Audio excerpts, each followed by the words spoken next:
Pessoal, a Monero está abrindo um candle comprador hoje muito interessante. Ela está retornando para dentro do canal de Keltner.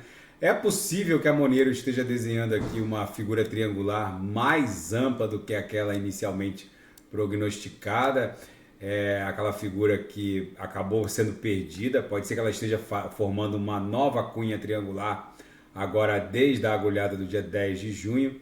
A Monero ganhou muita liquidez desde que o Departamento de Justiça norte-americano ingressou com essa série de investigações criminais e ações penais contra os fundadores do Tornado Cash. O Tornado Cash é um misturador de criptoativos que foi considerado uma espécie de auxílio para a lavagem de recursos. A Monero, como é um ecossistema que foi criado de forma totalmente descentralizado e inibe a origem e o destino dos recursos pelo próprio ecossistema, não tem dono. A Monero é como a BTC, ela é composta por mineradores Proof of Work, que podem estar no Cazaquistão, podem estar na Argentina ou podem estar na República Centro-Africana com as suas placas de vídeo, uma GeForce RTX de baixíssima capacidade de processamento, uma 1060, consegue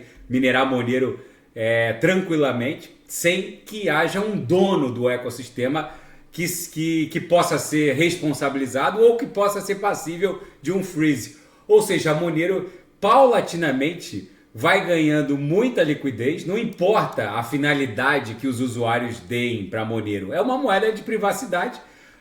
Os usuários podem querer privacidade quanto aos gastos antiéticos ou, eventualmente, gastos ilícitos.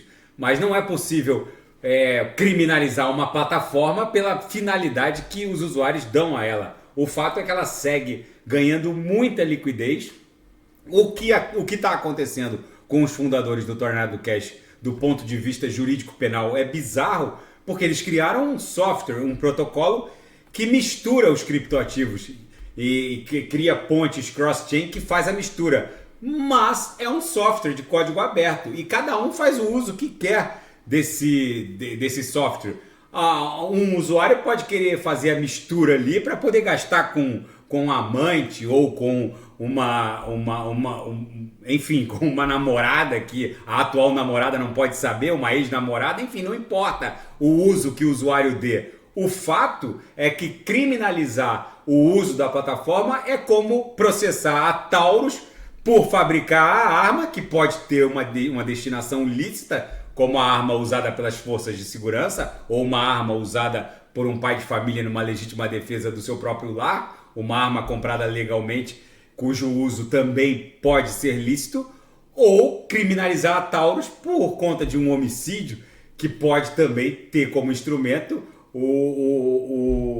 da prática do homicídio a arma. Então um veículo eu posso usar para passear com a minha família, mas também um veículo pode ser usado para um homicídio. Então, desde o processo, dessa investida das autoridades norte-americanas contra o Tornado Cash, a Monero vem ganhando muita liquidez. Então não percam essa altcoin do radar. Eu tenho um pouco de Monero, mas cada um tem que fazer a própria análise. Na minha leitura, na próxima pernada de alta da BTC, essa altcoin de altíssima privacidade vai surpreender muita gente. Daqui a pouco eu volto, vou fazer dominância da BTC e quem quiser sugerir é só colocar nas mensagens abaixo. Para quem está me perguntando aqui qual é a próxima resistência da Monero, na minha leitura é a mediana do canal de Keltner em 150, talvez a própria NM200 em 155. Daqui a pouco eu volto e aceito sugestões de análise nas mensagens.